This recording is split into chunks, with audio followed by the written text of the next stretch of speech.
আজকে সকালে বাচ্চাদের টিফিনের জন্য আমি ফ্রাইড রাইস করেছিলাম আর এটার রেসিপি আপনাদের সাথে শেয়ার করেছি।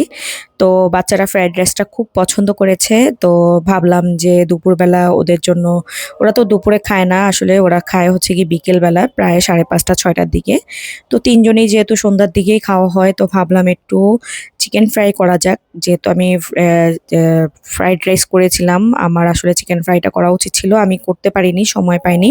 তো ভাবলাম বিকেলবেলা যেহেতু বাসায় একা একাই আছি, তো বাচ্চাদের জন্য একটু চিকেন নামিয়ে নিই। চিকেন নামিয়ে আমি সব মশলা দিয়ে আমি এটাকে মেরিনেট করে রেখেছিলাম।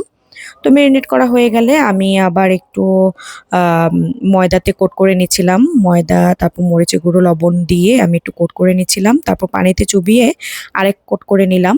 এতে করে ক্রিস্পি হয়, আবার খেতেও খুব ভালো লাগে। উপরে যে ময়দার কোটটা থাকে সেটা খুবই ভালো লাগে আরকি।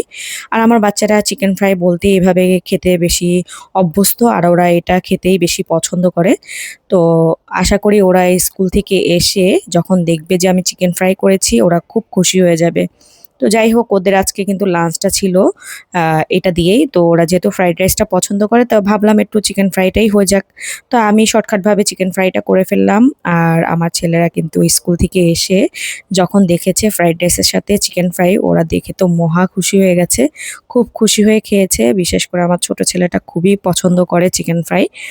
আর আমি চিকেন ফ্রাই কিন্তু প্রায় ৮০% যখন হয়ে যায়, তখন আমি একটু ছুরির সাহায্যে একটু ফোঁকা করে নেই। এতে করে চিকেনের ভিতরে আর কাঁচা ভাবটা থাকে না, আর ভিতরটা খুব সুন্দর করে সিদ্ধ হয়ে যায়। আপনারাও এভাবে করে ট্রাই করবেন চিকেন ফ্রাই করার সময়।